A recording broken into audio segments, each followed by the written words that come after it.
5 inch વરસાદે એએમસીના દાવા ખોટા પાડ્યા. પૂર્વ પશ્ચિમ વિસ્તાર પાણીમાં ડૂબ્યો.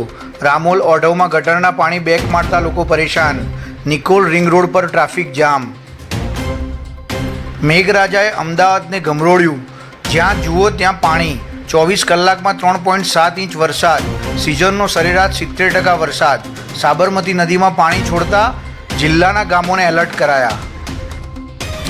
અમદાવાદ પ્લેન ક્રેશ મામલો. 25 લાખના વચગાળાના વળતરની ચૂકવણી.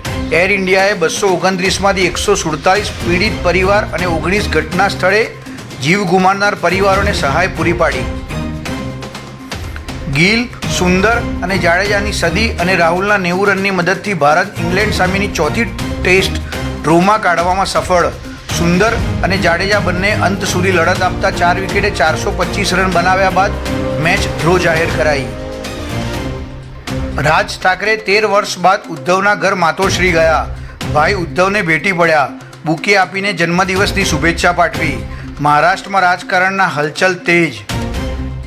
મન કી બાતનો 124મો એપિસોડ. પીએમએ કહ્યું, શુભાંશુ ધરતી પર પહોંચ્યા ને લોકો ખુશીથી ઝૂમી ઉઠ્યા. બાળકો કહી રહ્યા છે, અમે પણ સ્પેસ સાયન્ટિસ્ટ બનીશું. હરિદ્વારના મનસાદેવી મંદિરમાં નાસભાગ, 8ના મોત. અમેરિકામાં લેન્ડિંગ ગિયર ફેલ થતાં વિમાનમાં આગ. લોકોનો આબાદ બચાવ. પુરીથી ગાંધીધામ આવતી ટ્રેનમાં મહારાષ્ટ્રના ભંડારા પાસે 6.348 કિલો ગાંજો ભરેલી બિનવારસી બેગ પકડાઈ. ટ્રેનમાં આરપીએફ દ્વારા તપાસ કરવામાં આવી ત્યારે બિનવારસી બેગમાં માલ મળ્યો. અવારનવાર ઓરિસ્સાથી આવતી ટ્રેનમાં ગાંજાના હેરફેરના મામલા સામે આવી ચૂક્યા છે. ના તે કોઈ પબ્લિસિટી સ્ટન્ટ હતો. અક્ષય કુમારે હેરાફેરી 3ના પરેશ રાવલ સાથેના વિવાદ પર પહેલીવાર મૌન તોડ્યું. કહ્યું, કાનૂની વિવાદ સાચો હતો.